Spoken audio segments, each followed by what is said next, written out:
Assalamualaikum warahmatullahi wabarakatuh. Perkenalkan, nama saya Sherly Merlinda, NIM F 2018-01022, kelas B1 Farmasi. Saya akan mempresentasikan materi tentang pengembangan obat, hubungan struktur aktivitas obat, hubungan kuantitatif struktur aktivitas obat. Yang pertama, saya akan membahas tentang pengembangan obat, di mana pengembangan obat adalah proses membawa obat farmasi baru ke pasar, begitu senyawa timbal balik telah diidentifikasi melalui proses penemuan obat. Selanjutnya, pada slide kedua yaitu ada tahap-tahap pengembangan obat. Terdapat gambar yaitu tahapan dan lama waktu proses pengembangan obat. Lalu slide yang selanjutnya, yang pertama penemuan dan pengembangan. Sintesis dan screening molekul merupakan tahap awal dari rangkaian penemuan suatu obat. Pada tahap ini, berbagai molekul atau senyawa yang berpotensi sebagai obat disintesis, dimodifikasi, atau bahkan direkayasa untuk mendapatkan senyawa atau molekul obat yang diinginkan. Oleh karena penelitian obat biasanya ditargetkan untuk suatu daerah yang khas, potensi relatif pada produk saingan dan bentuk sediaan untuk manusia bisa diketahui. Serupa dengan hal tersebut, ahli kimia medisinal mungkin mendalami kelemahan molekul tersebut sebagai hasil usaha untuk mensintesis senyawa tersebut. Yang kedua, uji praklinik, yaitu merupakan persyaratan uji untuk calon obat. Dari uji ini diperoleh informasi tentang efikasi atau efek farmakologi, profil farmakokinetik dan toksisitas calon obat. Pada mulanya yang dilakukan pada uji praklinik adalah pengujian ikatan obat pada reseptor dengan kultur sel terisolasi atau organ terisolasi. Selanjutnya dipandang perlu menguji pada hewan utuh. Hewan yang baku digunakan adalah galur tertentu dari mencit, tikus, kelinci, marmut, hamster, anjing, atau beberapa uji menggunakan primata. Hewan-hewan ini sangat berjasa bagi pengembangan obat, karena hanya dengan menggunakan hewan utuh dapat diketahui apakah obat menimbulkan efek toksik pada dosis pengobatan atau tidak. Kemudian peneliti toksisitas merupakan cara potensial untuk mengevaluasi yang pertama, toksisitas yang berhubungan dengan pemberian obat akut atau kronis. Kemudian yang kedua, kerusakan genetik atau genotoksisitas atau mutagenesis. Kemudian yang ketiga, pertumbuhan tumor, onkogenesis atau karsinogenesis. Kemudian yang terakhir ada kejadian cacat waktu lahir atau teratogenik. Selanjutnya yang ketiga, uji klinis, yaitu setelah melewati uji praklinis, maka senyawa atau molekul kandidat calon obat tersebut menjadi IND atau Investigational New Drug atau obat baru dalam penelitian. Setelah calon obat dinyatakan mempunyai kemanfaatan dan aman pada hewan percobaan, maka selanjutnya diuji pada manusia atau uji klinik. Uji klinis pada manusia harus diteliti dulu kelayakannya oleh Komite Etik mengikuti Deklarasi Helsinki. Pada slide selanjutnya, yaitu uji klinis terdiri dari 4 fase. Yang pertama, uji klinis fase 1, uji klinis fase 2, uji klinis fase 3, dan uji klinis fase 4. Selanjutnya, yang pertama itu uji klinis fase 1, yaitu selama studi fase 1, peneliti menguji obat baru pada sukarelawan normal atau orang sehat. Dalam kebanyakan kasus, 20 hingga 80 sukarelawan sehat atau orang dengan penyakit berpartisipasi dalam fase ini. Namun, jika obat baru ditujukan untuk digunakan pada pasien kanker, peneliti melakukan studi fase 1 pada pasien dengan jenis kanker tersebut. Lama studi yaitu beberapa bulan. Tujuan studi ini untuk mengetahui apakah sifat yang diamati pada hewan percobaan juga terlihat pada manusia. Pada fase ini ditentukan hubungan dosis dengan efek yang ditimbulkan dan profil farmakokinetik obat pada manusia. Kemudian studi fase 1 dipantau secara ketat dan mengumpulkan informasi tentang bagaimana suatu obat berinteraksi dengan tubuh manusia. Peneliti menyesuaikan skema pemberian dosis berdasarkan data hewan untuk mengetahui beberapa banyak obat yang dapat ditoleransi oleh tubuh dan apa efek sampingnya. Yang kedua, uji klinis fase 2, di mana calon obat diuji pada pasien tertentu diamati efikasi atau khasiat dan efek samping. Lama studi yaitu beberapa bulan hingga 2 tahun. Lalu pada studi fase 2, peneliti memberikan calon obat ke sekelompok pasien dengan penyakit. Biasanya melibatkan beberapa ratus pasien, sehingga penelitian ini tidak cukup besar untuk menunjukkan apakah obat itu akan bermanfaat. Sebagai gantinya, studi fase 2 memberikan peneliti data keamanan tambahan. Peneliti menggunakan data ini untuk memperbaiki pertanyaan penelitian, mengembangkan metode penelitian, dan merancang protokol penelitian fase 3. Yang ketiga yaitu uji klinis fase 3, di mana lama studi yaitu 1-4 tahun. Di sini obat dievaluasi khasiatnya dan pemantauan efek samping. Peneliti merancang studi fase 3 untuk menunjukkan apakah suatu produk menawarkan manfaat perawatan untuk populasi tertentu. Kadang-kadang dikenal sebagai studi paling penting, dengan melibatkan 300 hingga 3.000 sukarelawan yang menderita penyakit. Studi fase 3 menyediakan sebagian besar data keamanan. Dalam penelitian sebelumnya, ada kemungkinan bahwa efek samping yang kurang umum mungkin tidak terdeteksi. Karena penelitian ini lebih besar dan durasi lebih lama, hasilnya lebih mungkin untuk menunjukkan efek samping jangka panjang atau langka. Dari uji ini, sekitar 25-30% obat bisa lolos ke tahap selanjutnya. Selanjutnya yang terakhir yaitu uji klinis fase 4, yaitu studi ini diikuti oleh sukarelawan berjumlah ribuan dengan penyakit yang diderita sesuai indikasi obat. Tujuan studi ini yaitu mengevaluasi keamanan dan khasiat. Uji klinis fase 4 dilakukan setelah obat atau alat kesehatan telah disetujui oleh FDA selama monitoring keamanan pasca pemasaran. Kemudian review oleh Badan Regulator Keamanan, yaitu keputusan untuk mengakui obat baru dilakukan oleh Badan Pengatur Nasional. Yang pertama Indonesia oleh BPOM, Amerika Serikat oleh FDA, kemudian Kanada oleh Health Canada, Inggris, kemudian negara-negara Eropa dan Australia. Untuk dapat dinilai oleh badan tersebut, industri pengusul harus menyerahkan data dokumen uji praklinik dan klinik yang sesuai dan dengan indikasi yang diajukan. Efikasi dan keamanannya harus sudah ditentukan dari bentuk produknya, tablet, kapsul, dan lain-lain, yang telah memenuhi persyaratan produk melalui kontrol kualitas. Setelah calon obat dapat dibuktikan berkhasiat sekurang-kurangnya sama dengan obat yang sudah ada dan menunjukkan keamanan bagi si pemakai, maka obat baru diizinkan untuk diproduksi oleh industri sebagai legal drug dan dipasarkan dengan nama dagang tertentu serta dapat diresepkan oleh dokter. Slide selanjutnya yaitu monitoring keamanan obat pasca pemasaran. Setelah obat dipasarkan, masih dilakukan studi pasca pemasaran atau post-marketing surveillance yang diamati pada pasien dengan berbagai kondisi, berbagai usia dan ras. Studi ini dilakukan dalam jangka panjang untuk melihat terapeutik dan pengalaman jangka panjang dalam menggunakan obat. Setelah hasil studi 4 dievaluasi, masih memungkinkan obat ditarik dari perdagangan jika membahayakan. Selanjutnya, dari tahapan-tahapan di atas ini berarti bahwa agar pengembangan obat baru tetap layak secara ekonomi, perlu terobosan pemikiran yang mendasar bagaimana melakukan penelitian dengan sejumlah kecil senyawa yang terpilih, dan bagaimana merancang senyawa penuntun dengan lebih baik.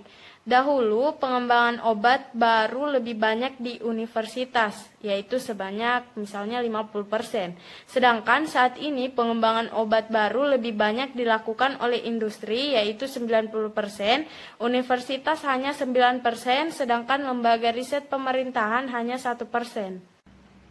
Dan yang selanjutnya yaitu terdapat bagan urutan proses pengembangan obat secara rasional, dapat dilihat pada slide. Lalu kita lanjut pada langkah awal dalam pengembangan obat adalah melakukan pengenalan masalah. Pada pengenalan masalah dilakukan riset dasar, yaitu pemilihan jenis penyakit yang dijadikan target, proses penyakit, kemudian fungsi sistem normal tubuh dan perubahan sistem akibat penyakit. Dan juga dilakukan studi dasar-dasar kimia dan biokimia. Kemudian, dalam pengembangan obat harus didasarkan pada target dan prioritas tertentu, yaitu sebagai berikut. Yang pertama, target terapeutik, yaitu menentukan jenis penyakit yang akan dijadikan objek penelitian pengembangan obat. Yang kedua, target jaringan, yaitu menentukan tujuan obat spesifik pada jaringan atau organ yang sakit. Kemudian, target sel, biologi molekuler merupakan alat yang sangat penting dalam penemuan obat, yaitu mempercepat identifikasi komponen sel baru seperti protein, kemudian transport reseptor, enzim, atau gen yang terlibat dalam proses timbulnya penyakit, dan hal ini sangat berguna dalam mengembangkan obat. Selanjutnya dilakukan pemilihan target, yaitu identifikasi dan validasi target yang akan dicapai melalui faktor-faktor sistem biologis, genetik, genomik, proteomik, dan model transgenik. Hal yang harus diperhatikan dalam pemilihan target adalah faktor spesifitas dan selektivitas. Langkah berikutnya adalah mencari senyawa aktif atau induk baru, yaitu senyawa yang digunakan sebagai pangkal tolak modifikasi molekul dengan cara isolasi atau ekstraksi dari bahan alam yang secara empiris digunakan sebagai obat tradisional, atau dari penapisan produk sintesis senyawa organik, dan kemudian diidentifikasi strukturnya. Pada umumnya cara ini bersifat coba-coba atau trial and error dan membutuhkan biaya yang besar. Cara yang lebih rasional adalah melakukan pendekatan dengan melalui rancangan obat. Kemudian, rancangan obat sering digambarkan sebagai proses elaborasi sistemis untuk menggambarkan lebih lanjut obat yang sudah ada. Kemudian, dengan tujuan mendapatkan obat baru dengan efek biologis yang diinginkan dan mengurangi atau menghilangkan efek samping yang ada melalui manipulasi molekul. Ada dua tipe rancangan obat, yaitu rancangan obat berbasis ligan adalah memilih serangkaian molekul yang telah menunjukkan aktivitas yang baik dan mengikat target biologis yang diinginkan, atau dari data penelitian hubungan kuantitatif struktur aktivitas dan HKSA. Kemudian yang kedua, rancangan obat berbasis struktur adalah merancang molekul yang dapat masuk dalam lubang atau saviti, kemudian pada sisi reseptor dan dapat berinteraksi dengan reseptor atau target biologis secara serasi atau docking. Kemudian manipulasi molekul atau modifikasi molekul atau modifikasi struktur adalah mensintesis sejumlah turunan senyawa penuntun, melakukan identifikasi struktur dan menguji aktivitas biologisnya. Untuk merancang dan mengembangkan obat baru, baik yang berasal dari bahan alam maupun hasil sintesis, sebelum senyawa disintesis diperlukan suatu metode untuk memprediksi sifat kimia fisika molekul obat dan mengetahui bagaimana gambaran senyawa dalam berinteraksi dengan reseptor. Hal tersebut untuk meminimalkan faktor coba-coba trial and error sehingga lebih ekonomis dan sangat menghemat waktu. Dalam mengembangkan obat ada 4 langkah penting yang harus diketahui, yaitu mencari senyawa penuntun, pengembangan senyawa penuntun, proses pengembangan obat secara konvensional, dan rancangan obat rasional. Yang pertama, mencari senyawa penuntun. Senyawa penuntun adalah senyawa yang dapat menimbulkan aktivitas biologis seperti aksi terapeutik, aksi toksik, regulasi fisiologis, hormon, dan feromon, serta senyawa yang terlibat atau berpengaruh terhadap proses biokimia dan patologi pada hewan atau tumbuh-tumbuhan. Beberapa pendekatan dalam mencari dan menemukan senyawa penuntun antara lain, yang pertama itu penapisan acak senyawa produk alam. Misalnya salah satu contohnya adalah penemuan antikoagulan seperti dikomoral.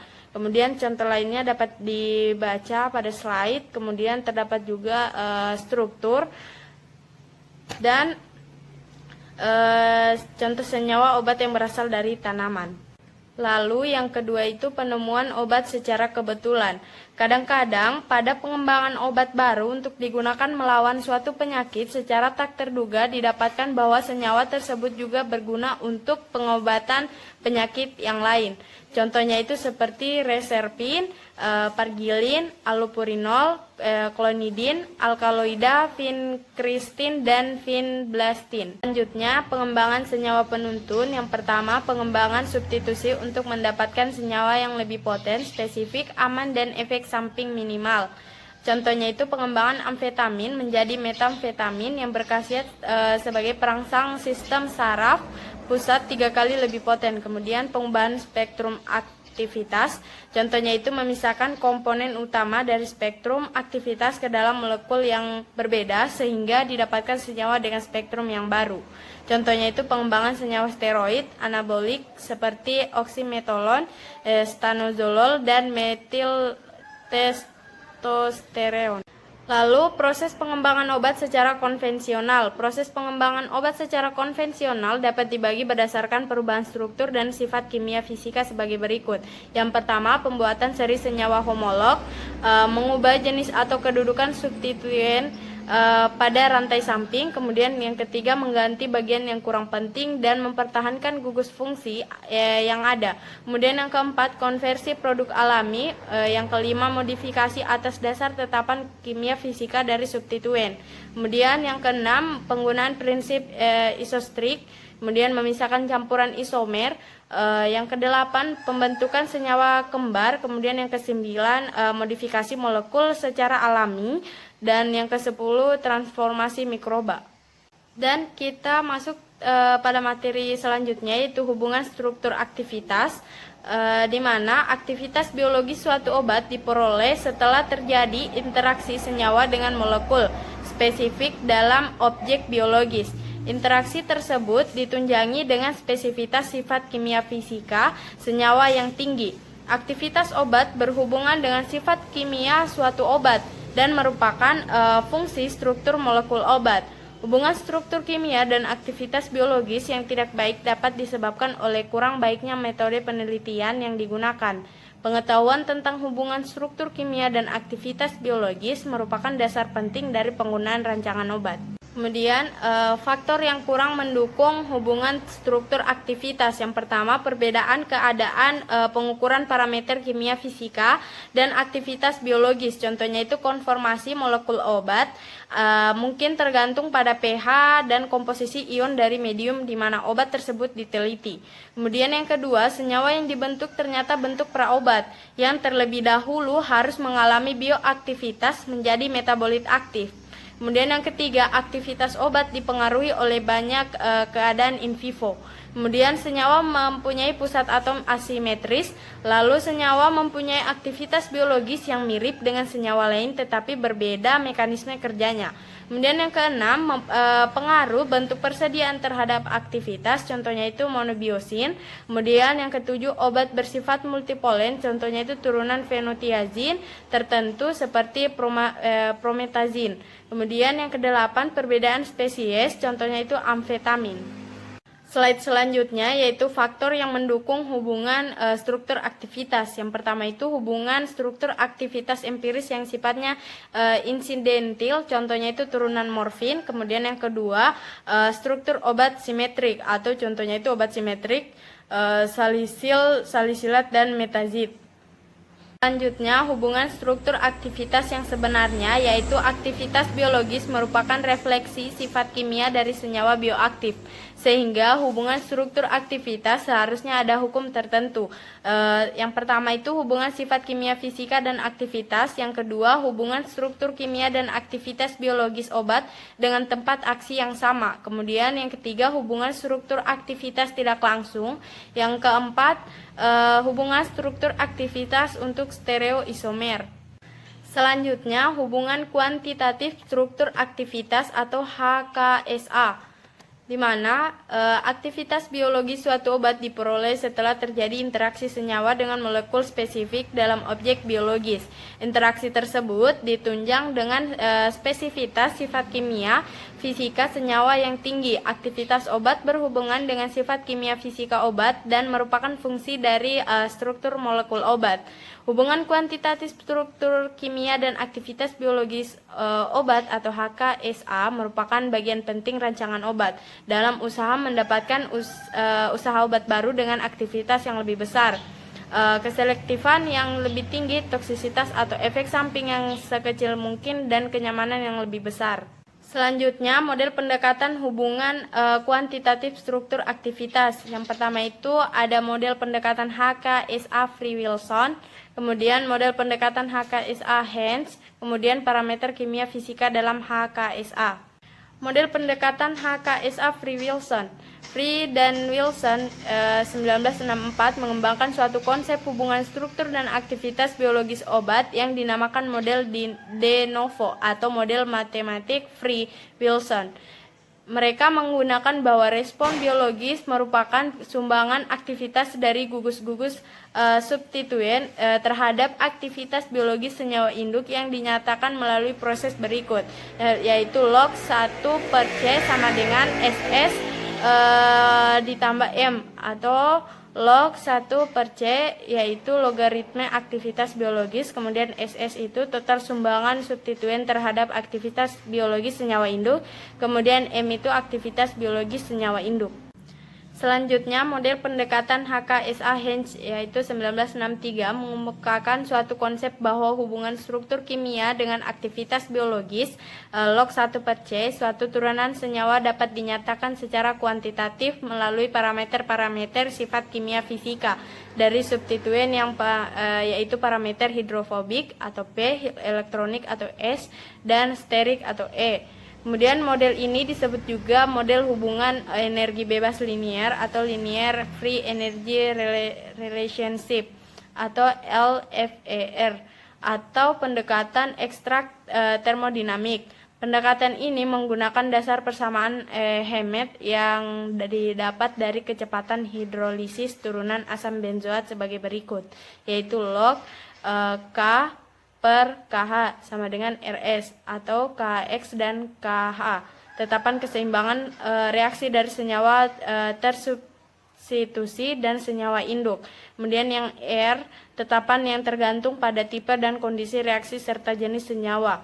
Yang S-nya itu tetapan yang tergantung pada jenis dan kedudukan substituen. Lalu parameter sifat kimia fisika dalam HKSA. Parameter sifat kimia fisika yang sering digunakan dalam HKSA model Hens adalah parameter hidrofobik, elektronik, dan sterik. Pada proses distribusi atau pengangkutan obat, penembusan membran biologis sangat dipengaruhi oleh sifat kelarutan obat dalam lemak atau air, suasana pH, dan derajat ionisasi pKa, sehingga dalam hubungan kuantitatif dan aktivitas, parameter sifat kimia fisika yang sering dilibatkan adalah parameter hidrofobik dan elektronik. Pada proses distribusi, obat berpengaruh sifat hidrofobik pada umumnya lebih besar dibanding sifat elektronik. Beberapa parameter sifat kimia fisika yang sering dilibatkan adalah sebagai berikut. Yang pertama itu parameter hidrofobik, yang kedua parameter elektronik, kemudian yang ketiga parameter sterik. Itulah tadi persentase materi dari saya. Mohon maaf bila ada kekurangan. Terima kasih. Wassalamualaikum warahmatullahi wabarakatuh.